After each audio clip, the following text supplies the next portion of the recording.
رسالة إلى الضمير العربي والإسلامي والإنساني، إلى من يرفعون شعارات الدفاع عن المظلومين، إلى من يبكون على قضايا الشعوب المضطهدة، إلى من يطالبون للعرب بدولة وللفلسطينيين باستقلال، ولكنهم في الوقت ذاته ينكرون هذا الحق على شعب آخر عريق وأصيل، ألا وهو الشعب الكردي. أيها المدافع عن حقوق الفلسطينيين، أليس من العدل والإنصاف أن تطالب أيضاً للكرد بدولة مستقلة ليس مجرد الفيدرالية؟ مع أن الكرد في سوريا لم يطلبوا الانفصال، بل اكتفوا بالمطالبة بفيدرالية تحفظ وجودهم وتضمن كرامتهم وتحقق العدالة داخل حدود الدولة السورية. لكن إن أردنا أن نكون أكثر عدلاً وأكثر تمسكاً بمبادئ الدين والإنسانية، كان من الأجدر بك أن تطالب للكردي كما تطالب لغيره بدولة يعيش فيها بكيانه وهويته وتاريخه إلى جانب سائر الشعوب والأديان والطوائف. كان من المفترض أن تدفعك صلاتك وصيامك وآيات قرآنك وتعاليم نبيك أن تنصفه لا أن تقصيه. فأي عبادة هذه إن لم تثمر عدلاً؟ وأي صلاة لا ترد عنك ظلماً؟ ومن كتاب الله قال الله تعالى: يا أيها الذين آمنوا كونوا قوامين لله شهداء بالقسط ولا يجرمنكم شنآن قوم على ألا تعدلوا اعدلوا هو أقرب للتقوى. فأين القسط الذي أمرك الله به؟ وهل العدالة تجزأ أم هي مبدأ لا يتغير؟ وقال تعالى: ولقد كرمنا بني آدم.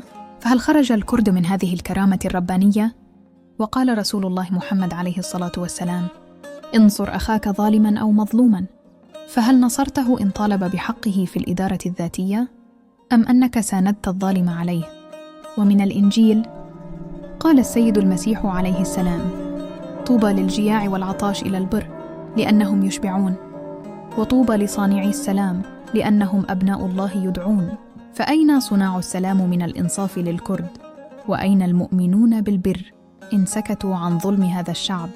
وقال أيضاً: كل ما تريدون أن يفعل الناس بكم افعلوا هكذا أنتم أيضاً بهم. فهل ترضى أن تنكر قوميتك وأن تمنع لغتك وأن يسلب حقك؟ فلماذا ترضاه على غيرك؟ ومن التوراة: لا ترتكبوا جوراً في القضاء، لا تحابوا ذوي الوجوه، ولا تأخذوا بوجه العظيم، بالعدل تحكم لقريبك. وهل هناك أوضح من هذا؟ العدل لا يقاس بالقومية بل بالحق. وفي موضع آخر: المقيم بينكم يجب أن يكون لكم كأحد مواطنيكم وأحبوه كنفسكم.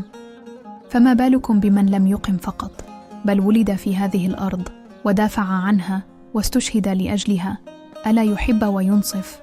الكردي يتمنى الخير لكل الشعوب، ويتمنى للشعب الفلسطيني أن ينال استقلاله الكامل ويعيش في دولة حرة كما أمر الله وكما نادت تعاليم جميع الأنبياء.